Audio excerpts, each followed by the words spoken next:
ममता बनर्जी पश्चिम बंगाल की अपनी मांद से निकलकर जैसे ही ऑक्सफोर्ड यूनिवर्सिटी पहुंची, उन्हें आटे दाल का भाव पता चल गया। जिस तरह से ममता बनर्जी का विरोध हुआ, उससे ममता बनर्जी काफी बौखला गईं। लेकिन दूसरी तरफ पश्चिम बंगाल में भी टीएमसी के हालात ममता बनर्जी को मुश्किलों में डालने वाले हैं, क्योंकि विधायकों की मनमानी के कारण ममता की सरकार गिरते गिरते बची। इस सियासी उथल पुथल के बीच ममता बनर्जी के लिए एक बड़ी चुनौती ये कि अपने विधायकों को अनुशासित कैसे रखा जाए। पश्चिम बंगाल विधानसभा में बजट सत्र की आखिरी टीएमसी के करीब 100 से ज्यादा विधायक अनुपस्थित रहे। इसको लेकर टीएमसी ने अपने अनुपस्थित विधायकों के खिलाफ नोटिस जारी किया। 20 मार्च को विधानसभा के बजट सत्र का आखिरी दिन था। टीएमसी ने सभी विधायकों को 19 और 20 मार्च को उपस्थित रहने के लिए व्हिप जारी कर दिया था, लेकिन इस व्हिप का असर सिर्फ एक दिन हुआ। दूसरे दिन यानी 20 मार्च को पार्टी के 100 से ज्यादा विधायक गायब हो गए। टीएमसी की लीडरशिप ने विधायकों द्वारा नियमित रूप से सत्र में भाग लेने के अनुरोधों की अनदेखी करने पर चिंता व्यक्त की। टीएमसी के एक ही नेता ने कहा कि किसी को व्हिप की कोई परवाह ही नहीं है। इससे भी बुरी बात ये कि जब टीएमसी विधायक दल ने 20 मार्च को उपस्थिति रजिस्टर को देखा तो पाया कि जिन विधायकों ने हस्ताक्षर किए थे उनमें से कई सत्र में ही नहीं आए थे। पार्टी की दुर्दशा का अंदाजा देते हुए एक वरिष्ठ विधायक ने कहा कि ये नेता अब दावा कर रहे हैं कि वे मौजूद थे और कार्यवाही का विस्तृत विवरण भी दे रहे हैं। टीएमसी के एक वरिष्ठ विधायक ने कहा कि 20 मार्च को मुश्किल से 60 टीएमसी विधायक मौजूद थे। हम भाग्यशाली हैं कि बीजेपी ने विधानसभा से वॉकआउट कर दिया, अन्यथा अगर वे मौजूद होते और वित्त विधेयक पर वोटिंग के लिए कहते तो हम हार सकते थे। बता दें कि वित्त विधेयक पारित न हो पाने की तकनीकी रूप से सरकार के विरुद्ध अविश्वास प्रस्ताव माना जाता है। टीएमसी के चीफ व्हिप निर्मल घोष ने कथित तौर पर स्पीकर के कार्यालय से अनुपस्थित विधायकों की अंतिम सूची मांगी है। पश्चिम बंगाल के संसदीय कार्य मंत्री शोभनदेव चट्टोपाध्याय ने कहा कि उन्होंने इस मामले में चीफ व्हिप से रिपोर्ट मांगी है। व्हिप के बावजूद सत्र के आखिरी दिन बड़ी संख्या में विधायक अनुपस्थित क्यों रहे? घोष से रिपोर्ट मिलने के बाद हम पार्टी की अनुशासन समिति में इस पर चर्चा करेंगे। फिर समिति अनुपस्थित रहने वालों के खिलाफ कार्यवाही करने का फैसला करेगी। टीएमसी के एक वरिष्ठ नेता ने कहा कि ईद आ रही है और फिर बसंती पूजा और रामनवमी है, इसलिए हमें लगता है कि सीएम की सलाह मिलने के बाद नेतृत्व अप्रैल की शुरुआत में ही कोई फैसला ले सकता है। सूत्रों ने बताया कि कुछ विधायकों ने उपस्थित न होने के बारे में स्पष्टीकरण भेजा है, जिसमें उन्होंने पारिवारिक समस्याओं से लेकर पार्टी की जिम्मेदारियों और बीमारी का हवाला दिया। इस मामले में अनुपस्थित उत्तर बंगाल विकास मंत्री उदयन गुहा ने बताया, मैं कुछ पारिवारिक जिम्मेदारियों के कारण उपस्थित नहीं हो सका। मैंने पार्टी को पहले ही इसकी सूचना दे दी थी। बेलेघाट विधायक परेश पॉल ने कहा कि मैं गंभीर रूप से बीमार हूं, मैं बिस्तर पर हूं। मेरी पार्टी में हर कोई ये जानता है। मैं पूरे बजट सत्र में भाग नहीं ले सका। सीताई की नवनिर्वाचित विधायक संगीता बसुनिया ने कहा, मैं 16 मार्च को सत्र के लिए जा रही थी, लेकिन कुछ बिहार मंच पर गिर गई और मुझे घर लौटना पड़ा। देश में जहां भी अवैध बांग्लादेशी पकड़े जा रहे हैं, उन सब के पास पश्चिम बंगाल का बना आधार कार्ड मिलता है। मतलब साफ है, घुसपैठियों के लिए सबसे आसान रास्ता बंगाल ही है। जहां वे घुस आते हैं, अपना फर्जी दस्तावेज बनवाते हैं और फिर पूरे देश में फैल जाते हैं। ममता बनर्जी पर पहले से अवैध घुसपैठियों को संरक्षण देने और उन्हें राज्य का मतदाता बनाने के आरोप लगते रहे हैं और अब उसके सबूत भी मिलने लगे हैं।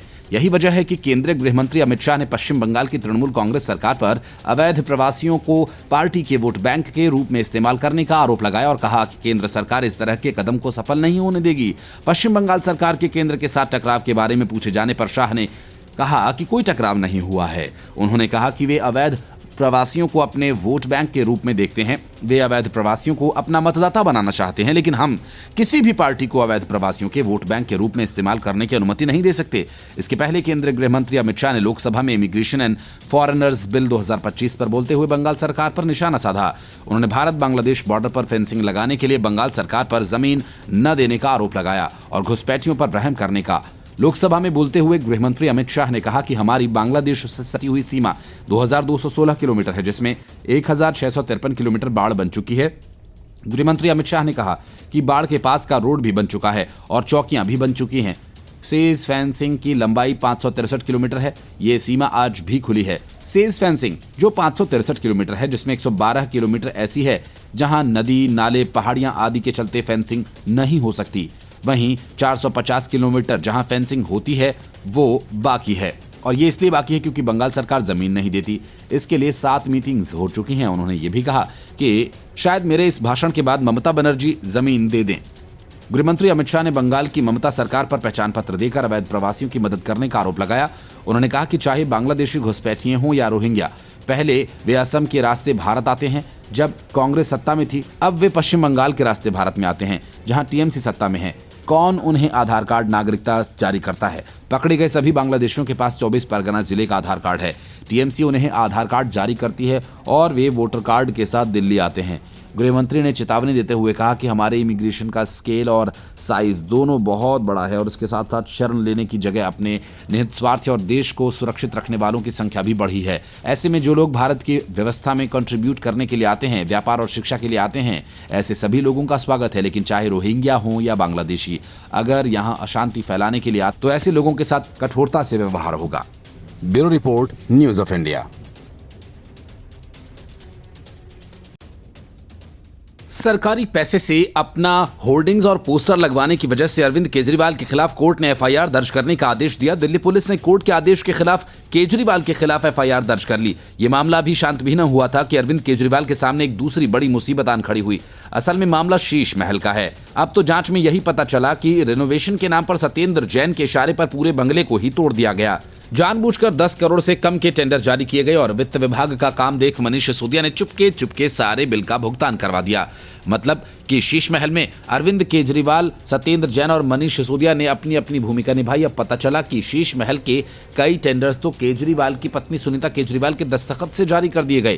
काम भी हो गया, भुगतान भी। जरा सोचिए, बिना किसी पद पर रहते हुए सुनीता ने टेंडर पर दस्तखत कर दिए और उसे राजाज्ञा मान लिया गया। पूरी दिल्ली सरकार काम कर रही थी। शीश महल में हुए इस गोलमाल का खुलासा बीजेपी विधायक तेजिंदर सिंह मारवाह ने किया। अरविंद केजरीवाल और उनकी पत्नी को लेकर भाजपा विधायक तेजिंदर सिंह मारवाह ने कई गंभीर आरोप लगाए हैं। डीटीसी से संबंधित सीएजी रिपोर्ट पर विधानसभा में चर्चा के दौरान जंगपुरा से विधायक मारवाह ने दावा किया कि शीश महल के कई टेंडर पर केजरीवाल की पत्नी सुनीता केजरीवाल के हस्ताक्षर हैं। उन्होंने केजरीवाल पर कमीशन खाने का आरोप लगाया। मनीष सिसोदिया को हराकर विधायक बने मारवाह ने कहा कि डीटीसी के घाटे को कम करने के लिए कोई प्रयास नहीं किया गया। उन्होंने केजरीवाल पर निशाना साधते हुए कहा कि ये जो काम कर रहा था वह अपने बंगले में बैठकर और इसकी मिसेज चला रही थी पूरी सरकार। मैं एक और बताना चाहता हूं, सुनकर हैरान हो जाओगे मुख्यमंत्री जी, आपको भी कई टेंडरों में जो इसके बंगले में पैसा खर्च हुआ, पत्थरों का कईयों पर इसकी घरवाली का साइन है। ये भी आप चेक करा लेना।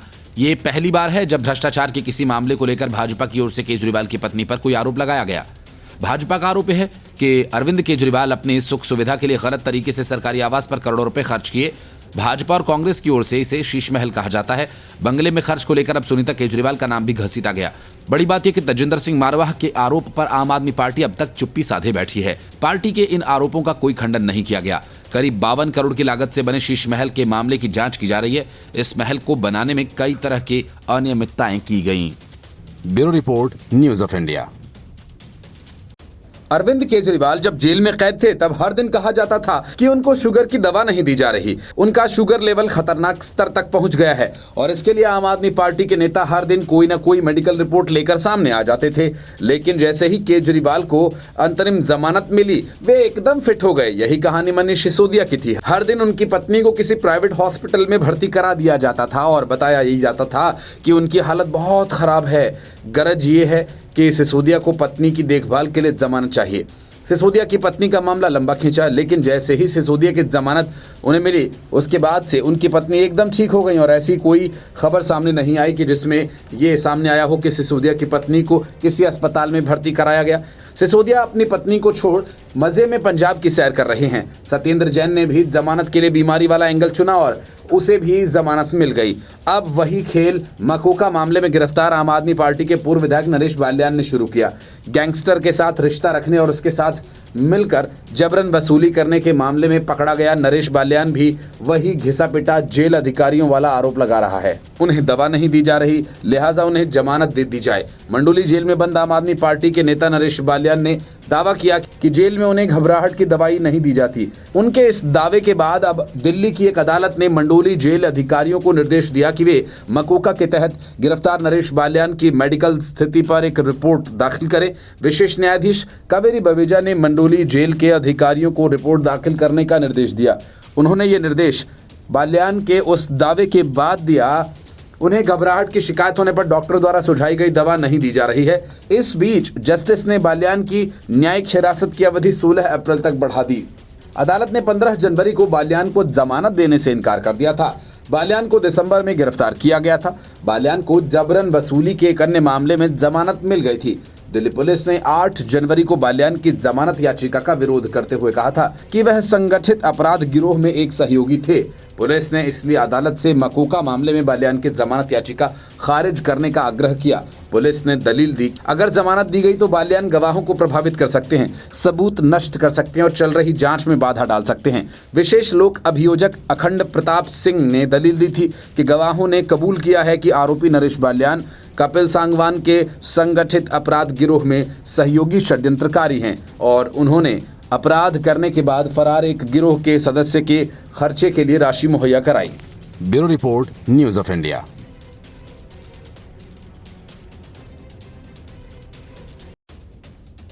अरविंद केजरीवाल की सियासत का ये फंडा था कि काम नहीं प्रचार करो। केजरीवाल की ये समझ थी कि काम करने से ज्यादा प्रचार करने से उसका लाभ मिलेगा और इसी के सहारे उन्हें दिल्ली और पंजाब की सत्ता मिल गई। आम आदमी पार्टी राष्ट्रीय पार्टी बन गई, लेकिन अब केजरीवाल के कारनामों की पोल एक एक करके खुलकर सामने आने लगी है। दिल्ली की सीएम रेखा गुप्ता ने केजरीवाल को इसी सब से अमानवीय प्रचार के खेल का खुलासा विधानसभा में किया। जब कोविड की त्रासदी पूरे देश के साथ दिल्ली के लोग झेल रहे थे, उस दौर में भी केजरीवाल प्रचार में जुटे हुए थे। कोविड पीड़ितों को वित्तीय सहायता देने के नाम पर केजरीवाल ने अपने प्रचार पर 17 करोड़ फूंक डाले, लेकिन सहायता महज 97 लोगों को दी गई। सवाल ये कि क्या कोविड के दौरान दिल्ली में सिर्फ 97 लोगों की जान गई? यही सवाल बेहद तल्ख अंदाज में जब सीएम रेखा गुप्ता ने विधानसभा में पूछा तो विपक्ष में बैठे आम आदमी पार्टी के विधायकों के चेहरे पर से हवाइयां उड़ने लगीं। रेखा गुप्ता ने विपक्षी आम आदमी पार्टी और अरविंद केजरीवाल पर निशाना साधते हुए आरोप लगाया कि उन्होंने कोविड पीड़ितों को वित्तीय सहायता प्रदान करने की तुलना में विज्ञापन और प्रचार को प्राथमिकता दी।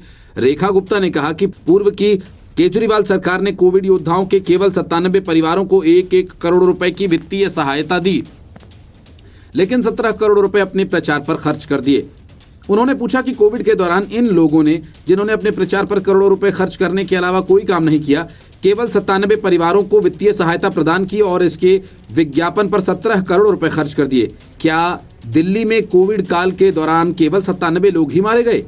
रेखा गुप्ता ने यह भी आरोप लगाया कि दिल्ली में शॉपिंग फेस्टिवल आयोजित करने की सरकार की महत्वाकांक्षी योजना कभी शुरू नहीं हुई, लेकिन केजरीवाल ने 8 करोड़ रुपए प्रचार के लिए खर्च कर दिए। उन्होंने कहा कि मैंने पूछा, ये उत्सव क्या है, ये कहां आयोजित किया गया था, क्या इसमें भाग लेने के लिए पूरे शहर के लोग आए थे? तब मुझे पता चला कि ये आयोजित नहीं किया गया था। इसके अलावा सीएम रेखा ने आम आदमी पार्टी पर जनता के लिए बनाई गई विभिन्न कल्याणकारी योजनाओं में धन के दुरुपयोग करने का आरोप लगाया और कहा कि आपने न केवल सरकार से बल्कि लोगों से भी चोरी की, आपने बच्चों का भविष्य पूरा चुरा लिया। वे लगातार बजट की खामियां साबित करने की कोशिश कर रहे हैं और पूछ रहे हैं पैसा कहां से आएगा। मैं आतिशी जी से कहना चाहती हूं कि हम सभी लीकेज को रोकेंगे और आपके कार्यकाल के दौरान की गई सभी चोरियों को रोकेंगे। लोगों ने आपको विपक्ष में बैठने का मौका दिया है, उनकी ज्यादा आलोचना न करें, आपको अगली बार ये मौका नहीं मिलेगा। इस बीच आतिशी ने बजट की आलोचना करते हुए इसे खोखला अनुमान कहा और कहा कि इस साल के लिए दिल्ली आर्थिक सर्वेक्षण पेश नहीं किया गया। भाजपा के 1 लाख करोड़ रुपए के बजट को भ्रम बताते हुए उन्होंने कहा कि दिल्ली के इतिहास में पहली बार भाजपा सरकार 13,702 करोड़ रुपए का रिकॉर्ड राजकोषीय घाटा बनाने जा रही है। वास्तविक बजट 78,000 करोड़ रुपए है, न कि 1 लाख करोड़ रुपए, क्योंकि सरकार बचत योजना के तहत लोन नहीं ले पाएगी या केंद्र से अपेक्षित धन प्राप्त नहीं कर पाएगी। Bureau report, news of India. 10 साल तक पूरी दिल्ली को टोपी पहनाकर पंजाब खिसक गए अरविंद केजरीवाल की खोज जारी है। दिल्ली की जनता केजरीवाल को उनके झूठे दावों और वादों के लिए खोज रही है, तो रेखा गुप्ता की सरकार उनके किए कर्मों का हिसाब करने के लिए। लेकिन अब दिल्ली पुलिस भी केजरीवाल के पीछे लग गई, इसलिए पुलिस ने केजरीवाल के खिलाफ FIR दर्ज की है। दिल्ली पुलिस ने ये FIR राउज एवेन्यू कोर्ट के आदेश पर दर्ज की। असल में अरविंद केजरीवाल के खिलाफ सार्वजनिक संपत्ति अधिनियम के कथित उल्लंघन को लेकर एक शिकायत के आधार पर यह एक्शन हुआ। अरविंद केजरीवाल के खिलाफ पब्लिक फंड के दुरुपयोग का मामला है। दिल्ली पुलिस ने अरविंद केजरीवाल के अलावा अन्य के खिलाफ भी एक्शन लिया। दिल्ली पुलिस ने राउज एवेन्यू कोर्ट में अनुपालन रिपोर्ट दाखिल की और कोर्ट को बताया कि एफआईआर दर्ज कर ली गई है और ये कार्यवाही उस शिकायत के बाद की गई जिसमें आरोप लगाया गया कि अरविंद केजरीवाल और उनके सहयोगियों ने सार्वजनिक संपत्ति को नुकसान पहुंचाया। दिल्ली पुलिस ने इस मामले में राउज एवेन्यू कोर्ट में एक अनुपालन रिपोर्ट दर्ज की और सूचित किया कि एफआईआर दर्ज कर ली गई है। राउज एवेन्यू कोर्ट ने मामले की अगली सुनवाई 18 अप्रैल 2025 को तय की। इस मामले में सुनवाई के दौरान कोर्ट ने दिल्ली पुलिस को आम आदमी पार्टी के अन्य नेताओं के खिलाफ बड़े होर्डिंग्स लगाने के लिए सार्वजनिक धन के कथित दुरुपयोग के मामले में एफआईआर दर्ज करने का निर्देश दिया था। पुलिस के अनुसार ये शिकायत दिल्ली के हाल के एक प्रदर्शन से जुड़ा है। इसमें आम आदमी पार्टी के नेताओं पर सार्वजनिक संपत्ति को नुकसान पहुंचाने का आरोप लगा है। अभी तक एफआईआर में शामिल अन्य व्यक्तियों के नाम स्पष्ट नहीं किए गए हैं। आम आदमी पार्टी ने इस कार्यवाही को राजनीतिक प्रतिशोध करार दिया, जबकि दिल्ली पुलिस का कहना है कि ये कानूनी प्रक्रिया के तहत की गई कार्यवाही है। मामले की अगली सुनवाई में कोर्ट एफआईआर की प्रगति और सबूतों पर विचार करेगी। एफआईआर दर्ज करने के बाद दिल्ली पुलिस अरविंद केजरीवाल से पूछताछ करेगी और पूरे मामले की जांच कर कोर्ट को अपनी रिपोर्ट देगी। केजरीवाल के खिलाफ कोर्ट इस रिपोर्ट के आधार पर ही करेगी।